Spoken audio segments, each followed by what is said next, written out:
अस्सलाम वालेकुम ख़वातीन हज़रात, आप देख रहे हैं मेरा यूट्यूब और फेसबुक चैनल। मैं हूं वकार मलिक होकर। इस वीडियो को बनाने का मकसद ये है कि अभी यूट्यूब पर नंबर 1 ट्रेंडिंग पर आ रहा है इसहाक डार, और मैंने जैसे देखा मैं काफ़ी थोड़ा हैरान हुआ कि काफ़ी अरसे बाद इसहाक डार साहब पाकिस्तान में इस तरह मेन स्ट्रीम खबरों में आ रहे थे। तो मैंने उसको ज़रा डिग किया कि मैटर है क्या बेसिकली। तो आपके साथ मैं शेयर करना चाहूँगा कि बेसिकली इसहाक डार साहब ने कल इंटरव्यू दिया है हार्ड टॉक के नाम से। BBC UK का एक शो है जिसे स्टीफन एंकर पर्सन जो हैं वो इसे रन कर रहे हैं। उन्होंने चंद बहुत ज़बरदस्त किस्म के और बहुत वेल फैक्ट्स और इंफॉर्मेशन के साथ सवालात पूछे, जिनमें जो सबसे इम्पोर्टेंट सवाल था वो उनसे ये किया गया कि क्या आपकी कोई प्रॉपर्टी पाकिस्तान में या दुबई में या फिर लंदन में मौजूद है। जिसके जवाब में उन्होंने कहा कि मैंने अपनी तमाम प्रॉपर्टीज़ अपनी टैक्स फाइल रिटर्न्स में बताई हुई हैं और बिल्कुल पब्लिक है मेरी सारी डॉक्यूमेंटेशंस। तो दोबारा स्टीफन ने स्टार करते हुए पूछा कि आप बताएंगे कि आपकी टोटल कितनी प्रॉपर्टीज़ हैं, जिस पर इसहाक डार साहब ने दोबारा डॉज करने की कोशिश की। लेकिन स्टीफन ने दोबारा पूछा कि आप बताएंगे कि अपनी कितनी आपकी प्रॉपर्टीज़ हैं, जिस पर उन्होंने कहा कि मेरा एक ही घर है पाकिस्तान में, और ये जो पाकिस्तान में मेरा घर है इसको भी नैब ने अपने पास सैक कर लिया है और इस पर कब्जा कर लिया है। तो स्टीफन ने उनसे कहा कि क्या आपकी दुबई में या आपकी लंदन में कोई जायदाद नहीं है, जिस पर उन्होंने कहा एक विला है, वो भी मेरी औलाद का है और वो 17 ईयर्स से बिजनेस में हैं, एडल्ट हैं, तो मेरे पे उन पर कोई लाइबिलिटी नहीं है। तो स्टीफन ने उनको दोबारा बताया कि NAB यानी नैब जो आप पे इन्वेस्टिगेशन कर रही है वो बेसिकली आप और आपकी जो फैमिली है उसकी जो प्रॉपर्टी है उसके ऊपर आपका केस बेसिकली चल रहा है, जिस पर उन्होंने दोबारा कहा कि मेरी वो लाइबिलिटी नहीं है, दे आर इंडिपेंडेंट और मेरे पास ऐसी कोई प्रॉपर्टी नहीं है। तो स्टीफन ने कहा कि अगर आपकी पास कोई प्रॉपर्टी नहीं है और आप बिल्कुल सही बात कर रहे हैं तो फिर आपको डर किस बात का है, आप पाकिस्तान जाते क्यों नहीं हैं और कोर्ट्स में आप फेस क्यों नहीं करते। जिस पर इसहाक डार साहब ने निहायत अफसोसनाक बयान दिया। उन्होंने कहा कि पाकिस्तान में ह्यूमन राइट्स वायलेशन है और नैब जो है वो लोगों को मार देती है और नैब गुंडागर्दी करती है। यानी उन्होंने पाकिस्तान का एक इमेज थोड़ा सा डिफरेंट तरीके से पोर्ट्रे करने की कोशिश की अपनी स्किन को बचाने के लिए, जिस पर स्टीफन ने उनसे दोबारा इसरार करते हुए कहा कि आप तो यहाँ पे मेडिकल बुनियाद पर आप इधर आए और अब पिछले 3 साल से आप यहाँ पर हैं। जिस पे स्टीफन को उन्होंने जवाब दिया कि जी मेरा इलाज चल रहा है। तो उनका सवाल ये था कि अगर आपका इलाज पिछले 3 साल से चल रहा है और अभी तक नहीं हो पाया तो क्या आप वाकई में बीमार हैं। जिसके जवाब में इसहाक डार साहब के पास सिवाय खामोशी के कोई जवाब ना था और वो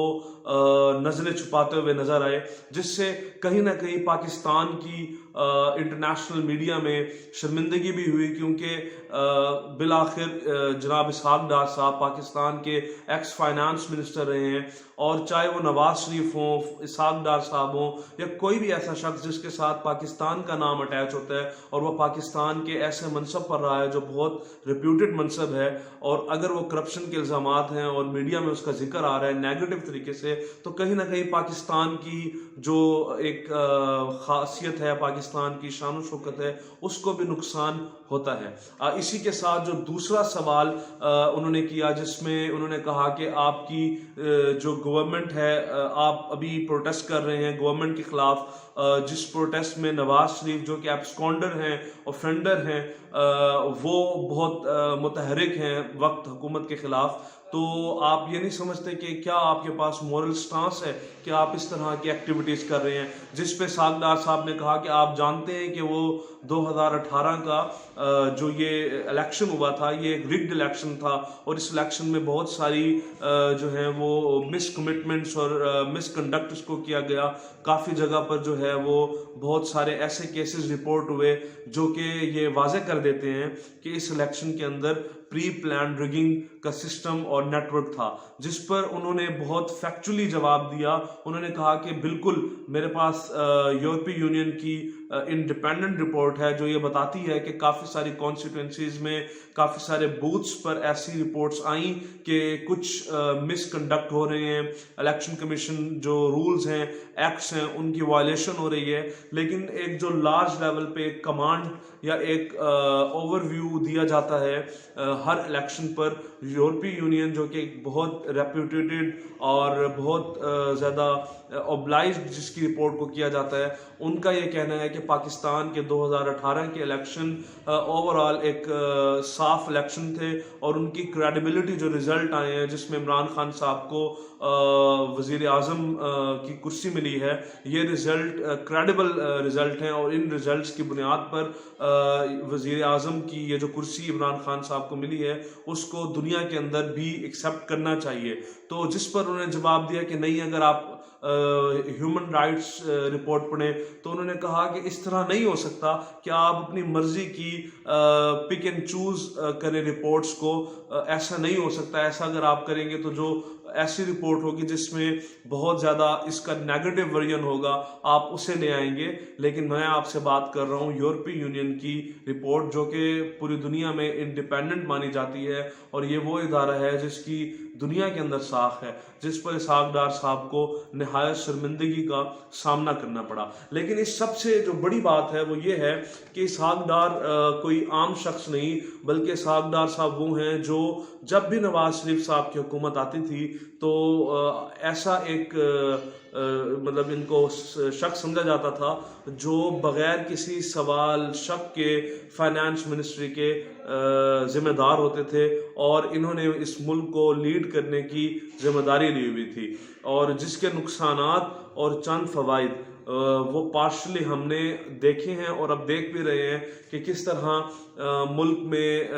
अच्छा, इसमें सबसे इम्पोर्टेंट बात जो हम अपने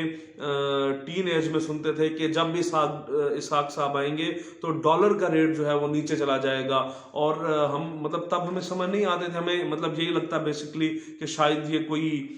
पॉलिसीज का ऐसा चक्कर होगा या इनकी प्लानिंग एंड डेवलपमेंट प्रोग्राम इतने स्ट्रॉन्ग हैं, इनके रिलेशनिंग इतनी पावरफुल है कि इतने सारे डॉलर्स मुल्क में आ जाएंगे कि डॉलर की जो पाकिस्तान की करेंसी के अकॉर्डिंग रेट है वो कम हो जाएगा। और इनका टारगेट था लास्ट टेन्योर में भी कि मैं 100 से नीचे लाऊंगा और अल्टीमेटली अपने टारगेट को और अपनी बात को पूरा करने में कामयाब भी हो जाते थे। लेकिन अब ये कामयाबी मिलती कैसे थी, वो अब जब हमने देखा कि जब इस असद उमर साहब आए, उन्होंने आके डॉलर को मार्केट में फ्री प्राइस पे छोड़ा जिसमें अल्टीमेटली डॉलर्स की प्राइस एकदम बहुत ज़्यादा ऊपर गई और 160, 150, 155 तक चली गई, जिससे बहुत ज़्यादा ट्रेडर्स को, एक्सपोर्टर्स को, इंपोर्टर्स को और डिफरेंट लोग जो बिजनेस फील्ड में हैं, जो डॉलर के बेस पे बिजनेस कर रहे हैं, उनको बहुत ज़्यादा तकलीफ भी हुई, नुकसान भी हुआ। लेकिन उससे एक बात वाज़ेह हो गई कि हमारे मुल्क में जो डॉलर का रेट एक्चुअली सस्टेन किया जा रहा था और जिसकी क्रेडिट बेसिकली इसहाक डार साहब लेने की कोशिश करते थे, वो दर हकीकत एक फेक और एक मलाइन तरीके के साथ किया जाता था जिसमें आप डॉलर्स को जो है वो अपनी इन्वेस्टमेंट को झोंक देते थे ताकि आपका पाकिस्तान में जो रेट है वो आर्टिफिशियली जो है वो नीचे आ जाए। और उसका नुकसान अगर देखा जाए तो क्लियरली पाकिस्तान की आवाम को, गवर्नमेंट को हो रहा था। लेकिन चूंकि वो एक नारा था और एक ऑप्टिक्स दिखाने थे, तो ऑप्टिक्स दिखाने के लिए इतनी बड़ी यानी एक प्लानिंग की गई और उससे जो अपना ऑप्टिक्स अचीव करने का गोल था वो तो उन्होंने कर लिया, लेकिन उसका नुकसान इकॉनमी को कितना हुआ है वो फिर देखने वाली है और अभी तक हम उसको भुगत रहे हैं। तो दिस इज समथिंग